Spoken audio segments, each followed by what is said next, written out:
Hello and welcome to Code Miraki. In this video, we are going to solve a common problem that is being asked in the interviews. Count digits in an integer. So we have to write a Python program to count the number of digits in a given integer. The program should handle both positive and negative integers correctly. If the input is 0, the output should be 1 since it contains one digit. And there is an example given. So in this example, we have 1, 2, 2, 1, 2. So the total count of digits is 5. That's why we are getting 5 here. So let's go ahead and see how we can write the code for this one. One of the easiest way of writing the code is typecast the integer into a string, print the length. So let's say we have num 1, 2, 2, 1, 2. Just print length str num. Okay, we have to use num here.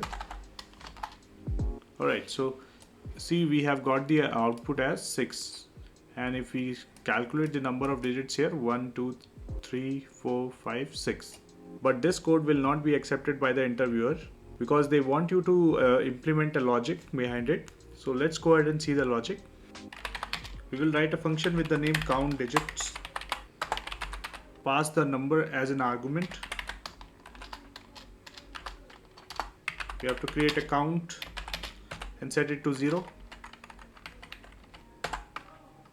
Next we have to create a base case, meaning if number equals to 0, just return 1.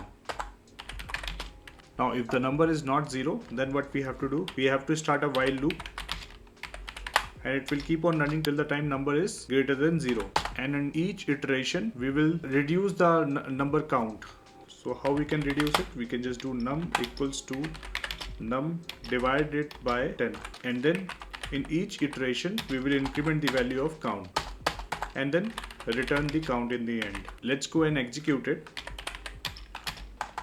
Let's skip nums this time because we have already initialized num up on the top. Just to print count digits, and then we have to pass nums inside it. So here you can see that we are getting number 6. Now what will happen if I just provide a negative value here? It will give me 0. So we have to handle that also. For that, what we can do, there is a built-in function in Python that is abs. So what it does, whether you pass it positive value or negative value, it will always return the result into a positive value.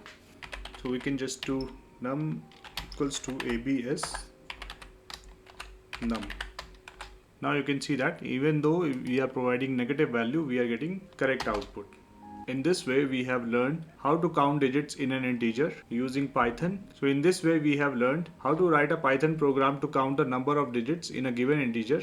If this video was helpful, please do like the video, share it with your friends, and also subscribe to our channel for more videos like this one.